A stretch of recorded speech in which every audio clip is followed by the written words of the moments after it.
How many times do you wake up and you're thinking, man, I've got so many things I need to get done, so many things I should do, so many things on your to do list. And then you just begin to feel overwhelmed. You just begin to feel like, man, how am I going to get all of these things accomplished on a daily basis? Which then brings in that feeling, as I mentioned, of overwhelm. And so when you have that feeling overwhelmed, what is your first response to that feeling? Do you shut everything down, or do you step into it and just take it one step at a time?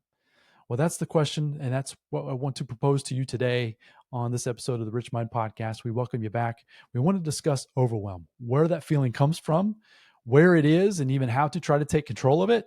We talk a lot about here on the podcast about taking control of your life, getting in the driver's seat of your thinking, of your thoughts, how you feel, your responses, all of those types of things. And that's going to go right along with this feeling of overwhelm and how we can use it to our advantage once you realize what it is, and then how to take advantage of it and apply it to different parts of your life to achieve even more moving forward. So as always, I have my friend Greg Junge here with us again today.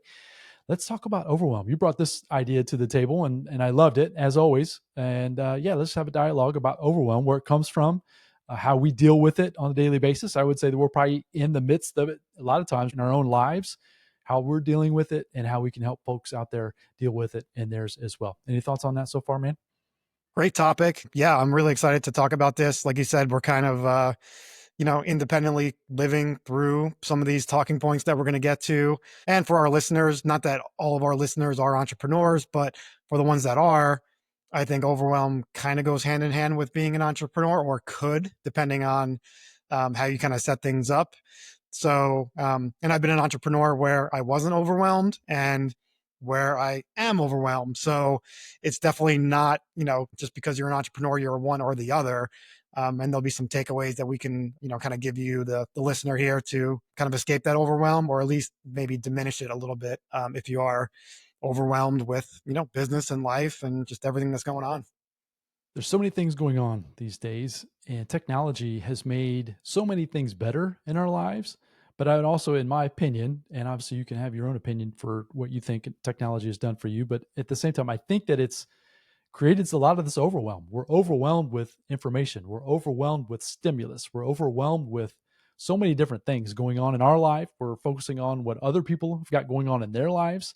It's interesting how you can almost take a little snapshot of what's going on in different people's lives. Now, I'm not saying I'm perfect at not doing that, but I would say that that is a big source of overwhelm for myself. I'll just put myself in that category right now, is that when I'm not focused. So the word I want to bring in to this conversation is clarity. When I'm not focused on exactly what I'm trying to achieve, when I have clarity of exactly what I'm going for, a lot of times that overwhelm can come in the form of distractions. And it comes in, like I said, with social media, with everything that's going on in the world. We just finished up a heated political cycle here in the United States, and things are going on like that all around the world. And I understand there's a lot of chaos going on, but with that chaos becomes overwhelmed because you don't know exactly what to do. You mentioned about as far as being an entrepreneur. I would agree with that. There are so many things that I could be doing. There are so many things that you want to learn. There's so many things that you want to try to provide. For example, here with the Rich Mind and the Rich Mind podcast, we're trying to come up with different ways to add value to the community. There's so many different ways. If you're listening to it, at least for me, I'm always trying to study business, study online marketing, study those types of things in terms of trying to get my message across better. And so with that said, I'm always bombarded with different ads or different people telling me you should do this and you should try this and you need a YouTube page and you need to sell a course and you need to launch a membership. And there's so many options. And with so many options becomes it, like I said, it becomes for me, it becomes overwhelmed because I don't know which direction to go, which luckily for me with this process, I've got my friend Greg here. He's helping me through this process. For the first couple of years on the Rich Mind podcast, I was doing a lot of it on my own. And so I was overwhelmed all the time, distracted with trying to do this and do that. I didn't know which way was up. I didn't know how to even begin.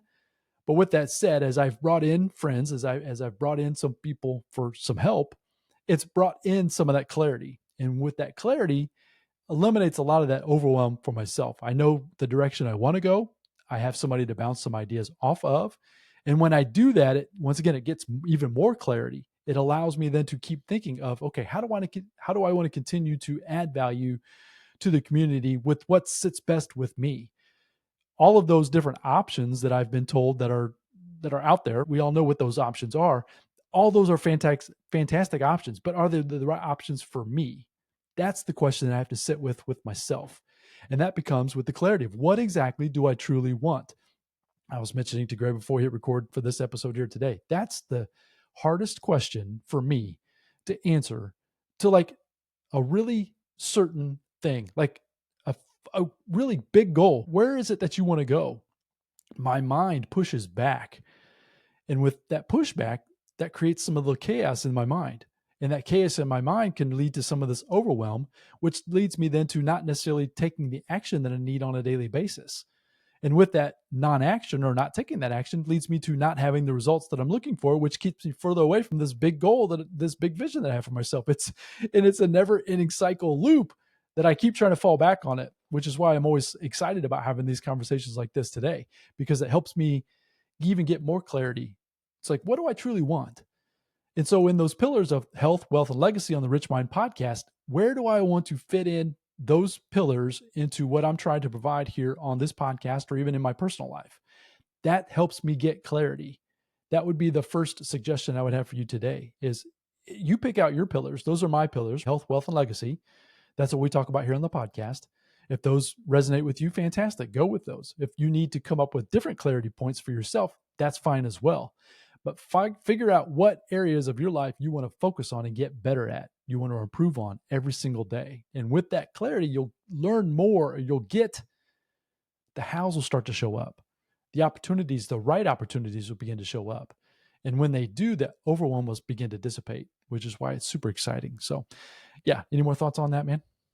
Yeah, so much there. I mean, I think, one thing I took away from that was the overwhelm and the procrastination, because I've definitely been guilty of that. When you're overwhelmed, you just you throw your hands up and you're like, I don't know what to do, so I'm not going to do anything. That doesn't work. It might feel good in the moment. It might not feel good in the moment because you're kind of giving up and you're like, well, I know I need to do something. So doing nothing is basically, yeah, you're just throwing in the towel and you're just pushing it off for another day to feel even more overwhelmed the next day because you're not even one step closer to, like you said, finding that clarity and really understanding what you really want. And then the technology side, yeah, there's so much tech. I'm learning a lot in my realtor business, and I'm really just starting to ask, do I really need this? Can I say no to this? Do I really need an app that connects to another app that connects to another app that might give me some information? I don't know. Maybe, I'm 45, so I understand some technology, but this new technology is, like you said, overwhelming. And some of it I'll lead into, but other times I'm saying, well, do I really need this? If I don't, then I don't want to, you know, just overwhelm my system with, oh, here's another thing I have to learn. And then, yeah, the list can just keep growing and growing and growing. And then it just creates more procrastination and more stagnation, really. So, speaking from experience, trust me, you really have to be self-aware of what you're saying yes to, what you're saying no to, people, technology, just everything. It's a hard yes or a hard no. And knowing the difference, knowing what you should say yes to, knowing what you should say no to, that leads to a lot of the overwhelm that we all have. That was so with creating the podcast or even creating the Rich Mind brand or even everything else that's going on in the background with, we'll just use the podcast today as the example. Like you said, there are so many different pieces of software that I could use to create the content, work on some editing. Now with the AI tools that are out there these days, I see new ones all the time. So once again, folks, I would recommend that you go down that rabbit trail of learning how to use these AI tools in your life. But here's the caveat. Here's the thing. Don't let them overwhelm you, taking you away from what you're trying to accomplish. So for myself, there are certain tasks that I try to get done or that I have to get done to produce an episode for the podcast. And then I do some social media content, images, those types of things. So there are certain things, but I'll see ads for a cool new software that's going to do this or that, all the bells and whistles. It'll do it all at one time. And I've got to learn, and I'm keep learning all the time for the hard yeses and the hard nos, like what you mentioned. I need to keep learning what I need in the moment, and I don't need to keep searching for the shiny object, the next new thing. It's always going to keep evolving. That's one thing with the AI tools these days. I don't know if I've shared this on the podcast or not. I think I've shared it with you, Greg, but if not, I'll do that now, obviously. But from what I understand, AI and its capability is doubling in capability. So it's 100% better and this is at its current rate, approximately mid year 2025, every 5.5 months. Have I shared that with you? Yeah. Have I? Okay, good. I don't know if I shared that here on the podcast. That's something. So I'm studying and I'm paying attention to how quickly it's improving. So what that means is that every tool that you think you need or that are the shiny objects, they're going to be 100% better, or you're going to find something that's 100% better 5.5 months from now. Yeah, that in and of itself helps me realize that fear of missing out. You don't have to have that fear of missing out on the next thing, because the next thing is after that is going to be right around the corner. Mm-hmm. You just need to get some clarity. I guess that's where I want to leave. The biggest word that I want to leave with you here today on this episode is getting crystal clear on exactly what you want. I had a friend of mine reach out to me over the last couple of weeks, and she has a business. She has a small business that she's trying to figure out different ways and different ideas how she can build a business. She wants to leave the W-2 world. She's currently has a W-2 job, and there's nothing wrong with that at all. But she's trying to figure out this whole freedom thing. What's time freedom? And I keep trying to express to her that it's the idea of having that vision of exactly what it is. What does that even mean to you? Freedom. Now, you could still have a job. You can still have it. You could be working for somebody while you're working on your side hustle in the background, but that job could be something you enjoy doing. One thing that I actually have a job, and I actually mow greens. I actually work at a golf course over the weekends. Now that might sound silly, but at the same time, I actually enjoy it. It's actually fun. I actually mow the greens and get them prepared for the golfers for that day. I start really early in the morning, and I get done at a relatively early time in the morning as well. But it's a job that I enjoy. It's out in the open. Obviously, I'm out in the fresh air. No one's bothering me. I'm with my thoughts. I'm kind of thinking through the day, strategizing what I'm going to do for that afternoon or even that rest of that day or that week, and allows me to calm my mind to keep me out of that overwhelm. So what I expressed to this friend of mine was that getting crystal clear. What does freedom mean to you? What do you truly want? Start there. Once you get the answer to that, that's when the overwhelm will start to dissipate. Until you get that clarity of what that is that you want, distractions are going to keep coming in. You're going to keep having the what ifs. I should try this, or I should try that, or I should just keep going to my current job that I hate, or I can't leave because of my 401k, or I can't leave because of my health insurance, or I can't leave because, all the excuses are going to keep showing up in your life, which creates this overwhelm. Just get crystal clarity of exactly what you want. Break it super simple into small bite-sized steps. Just get focused and just take one step at a time. You mentioned with your realtor business, we were talking about that. You just recently got your realtor license back, and it's taking it one step at a time, knowing that it's going to take some time to get that. Maybe that's what you can share today with that process. You set a goal to get that realtor license, and you did it. You accomplished it. Congratulations on that. Now it's a matter of building that up without the overwhelm. Tell us about that, how you're kind of going through that, and how, maybe some examples of what you're doing to try to keep yourself away from those distractions or those things that are, really messing with your mind, keeping you away from that bigger goal of obviously serving your clients, helping them find the homes of their dreams, or moving from one place to the next. That's super cool. Yeah, I think it comes down to, because I was a realtor when I lived in Phoenix. So now I'm in Florida. But I kind of going back to my days in Phoenix, I remember the first, I think, 6 months of my career, I think I sold one or two properties. I made like 10 grand or something, like, not a lot of money for 6 months. So kind of taking that into account here in Florida, where, I probably know less people, have a smaller sphere of influence and everything. So I'm really trying to set realistic goals for this business. I can't really assume that I'm going to start year one in Florida where I ended year 6 in Phoenix, because I had a lot of momentum, a lot of just things that I was working on all those years that pay dividends moving forward. So setting unrealistic goals is it's just going to be overwhelming, right? Of I need to make 100 grand this year. I need to make, however many sales and help people out and that kind of thing.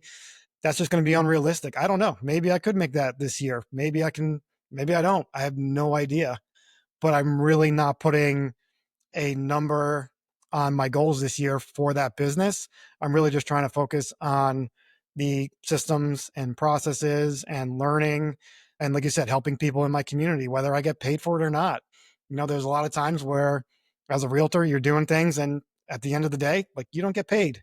And that's totally fine. It's just part of the business and everything. But yeah, having, like you said, having that clarity, but also not setting unrealistic goals, because I know once I set that unrealistic goal, then if I don't hit it, then it's, oh, you're a disappointment, you failed, you didn't hit your goal. It's a whole nother, downstream issues that I really don't want to deal with. So yeah, that was one thing that I had on my list today is talking about is just setting unrealistic goals is number one cause for me for overwhelm. So when you get that feeling of overwhelm, is so just keeping it super simple is what it sounds like. As far as keeping, you've got the goal in mind. You do want to build up to that business. You've already done it once. You've had some experience in that process, but you're not letting the day to day, the mundane of going out, speaking to folks. We've Hmm. mentioned before, you're a fantastic networker. You're the fantastic. You're great about connecting people, and that's been my experience with you. So that in and of itself will work itself out, which to me would help keep from that overwhelm. Would you agree with that? Your Hmm. past experience from that? Yeah, for sure. I mean, knowing my strengths and my weaknesses for sure.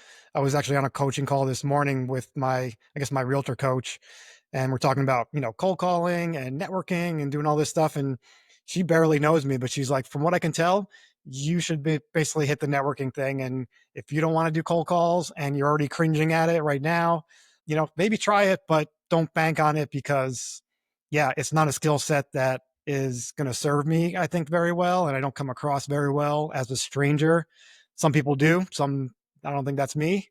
So anyway, yeah, just more focused on the systems. And that's really, and this is like another podcast probably, but creating your goals as the systems, not the outcome, not how much money am I going to make. It's how many people did I talk to this week? How many networking events did I go to?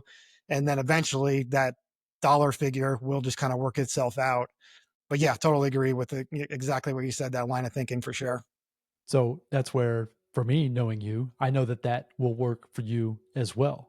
Meaning you will show up at these events and you show up to give. You're not showing up to take. And people feel that. I know they do because I feel it. You'll walk into an event or you'll walk into a circumstance or a room and you'll have an overwhelming feeling talking about like what we're talking about today because you're not sure exactly what to expect. And when you come into in a conversation with somebody like you, Greg, in a calming sense, you really just get a good vibe. And with that said, you'll just have the results begin to show up. One thing I was, as you were speaking there, I was thinking out loud that stepping into your strengths will also help calm down the overwhelm. I believe that a lot of times we force ourselves into situations that are way outside our comfort zone. Now, I'm not saying we shouldn't push ourselves outside our comfort zone. I'm not saying we shouldn't push up against it as much as you can, but not to the point of failure, not to the point of stepping back and stopping.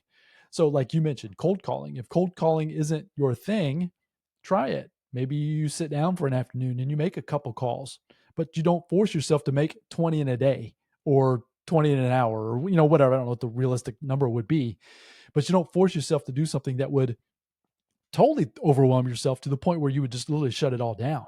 Like that Hmm. would be catastrophic.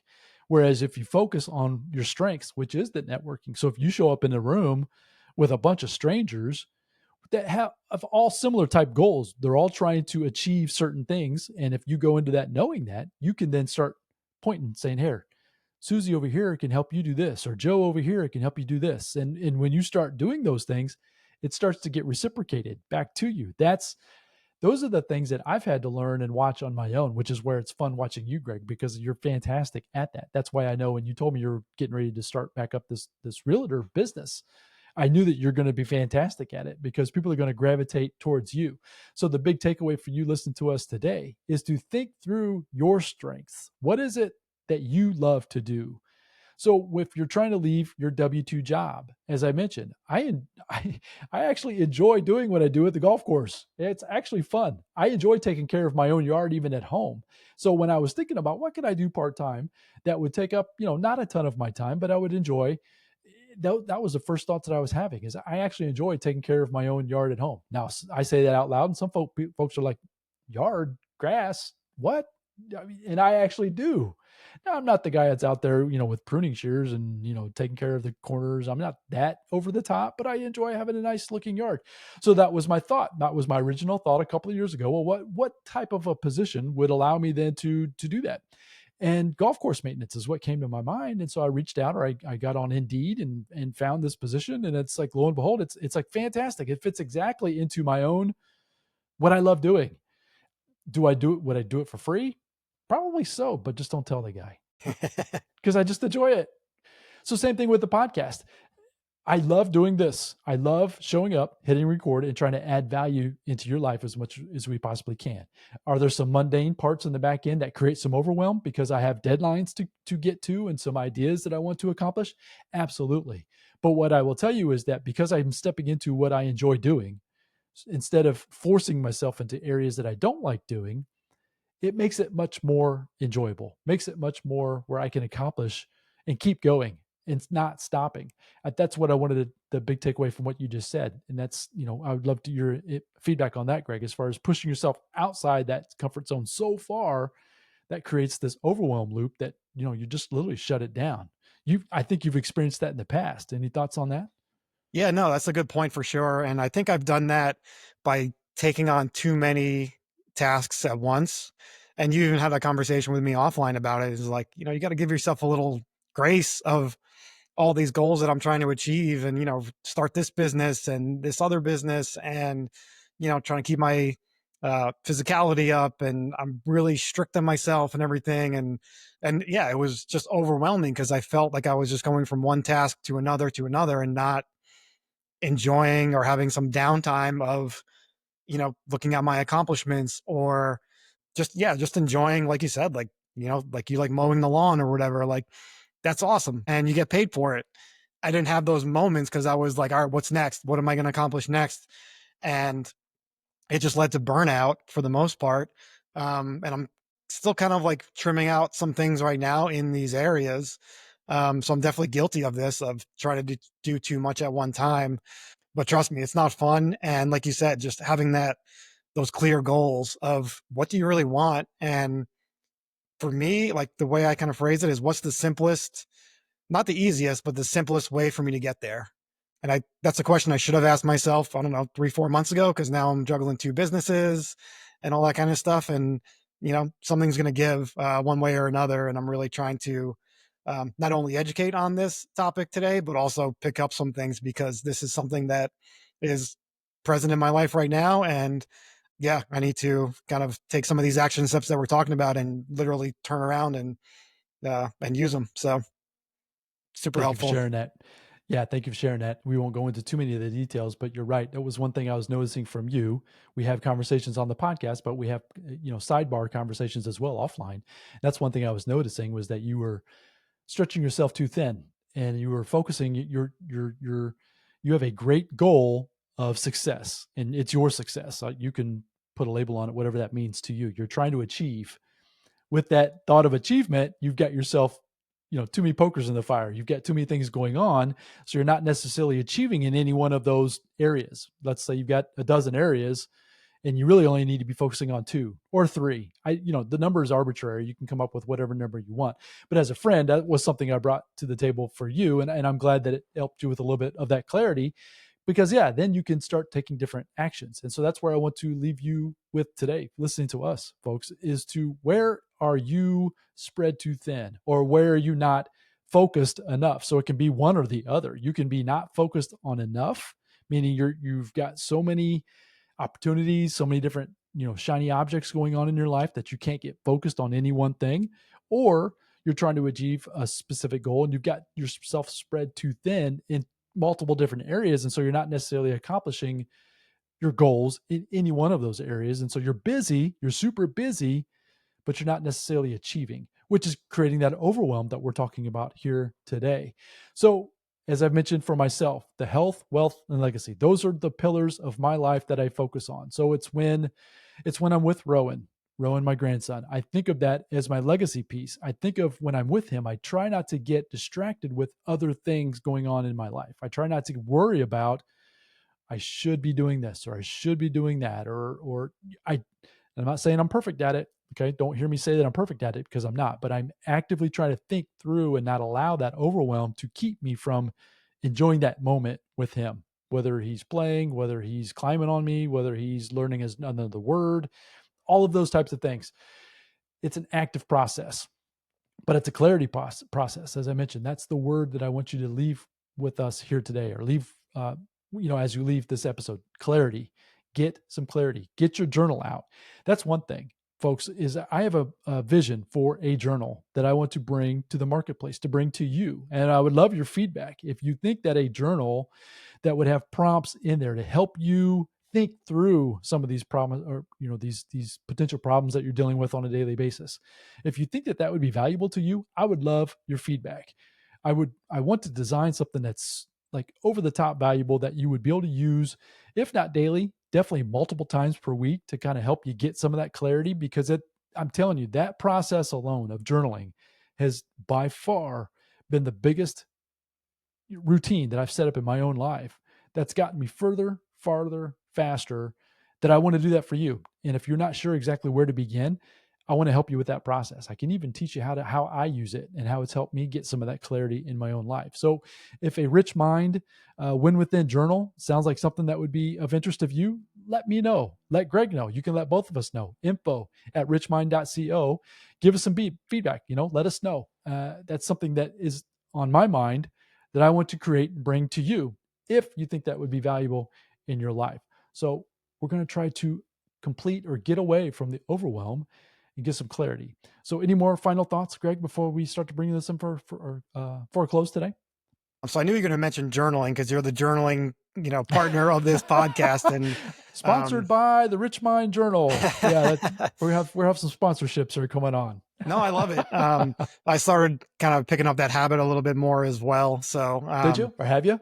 yep. Yeah. So I'm Good. trying to get a little bit more consistent with it. And yeah, and I'm starting to see the benefits of it, just the download and the brain dump and everything. So, but yeah, it just goes along with setting those clearer goals of having that clarity. And for me, it's just getting stuff out of my mind and into the piece of paper. It's like, all right, good. I don't have to think about that for a while, because if I ever want to think about it again, it is, imprinted on the paper. So, but that's what I would say to our listeners is just use that journaling, that experience to set those clearer goals and really get some stuff from your brain to the paper. It's magical. It works. Love it. So, folks, if that sounds like something of interest of you, let us know. info@richmind.co. Let me know. That's one thing that I want to bring as a creation from the Rich Mind podcast, and offer that to you, the listeners, that I think that will, if you can really take me up on that. As I mentioned, or I have mentioned in the past, Jim Rohn, a mentor of mine for many years, he's been passed, unfortunately, for a long time, but he was always telling me in his audio programs about journaling. And I put it off and I put it off and I put it off forever and ever and ever, because I was like, what's the purpose in that? That doesn't make any sense to me. That was always my pushback. But I will tell you that once I gave in, I actually received one of his journals. And so that's where I want to take the idea of even creating a journal for you. That it's like when I got a Jim Rohn journal, a blank Jim Rohn journal for the first time, and then I started to actually implement the strategies he was talking about to me in his audio programs, that's when I started to see the benefit of it. But I didn't see them until I put the work in. It's going to require some work. It's going to require some dedication. It's going to require some discipline. You can do all of those things, but I'm telling you, the benefits of it will totally outweigh this feeling of overwhelm that we're talking about today. It'll be less. You won't have as much overwhelm because you're going to be able to get those thoughts and those ideas out of your mind down on paper. And then you can just forget about it. You can begin to move on. So the idea of this Rich Mind Journal, this was an idea that came to me about a month ago or so. Brought it up to Greg. I started to journal about it. How do I want it to look? How do I want it to feel? we started to talk about it. He sent me some ideas and some things that he's seen, and I love it. So it's like that is beginning the process of getting from idea to a goal, but I'm not getting overwhelmed with that idea because it's just one step at a time, one step at a time, which is giving me clarity, which once again is the word that I want you to leave us with today. So go out there, focus on being great. I think we're going to bring this one in for a close right there. Focus on being great. Go out there, have a fantastic day. If you wouldn't mind sharing the Rich Mind podcast with your family and friends, we'd greatly appreciate that. We're starting to see some momentum on the back end. We're starting to reach different people from all over the world, which is super fun. Last count, I think we've reached out to 100 different countries, I believe is the last count that I saw, which that in of itself is fantastic. So if you're listening to us outside the United States, welcome, and share this with your family and friends. We're trying to help you think. I think that if I can bring some clarity into your life on how to think through certain processes, think through certain challenges, think through overwhelm, think through distractions, which is what we're going to talk about on the next episode. I really think that I can help you, and Greg and I both can help you with the Rich Mind podcast, bridge that gap from overwhelm, uncertainty, to more clarity, more freedom, more of the things that I know that you're looking for in your life moving forward. So as I mentioned, focus on being great. Have a fantastic day. I look forward to coming back with the next episode again very soon. Until then, bye now.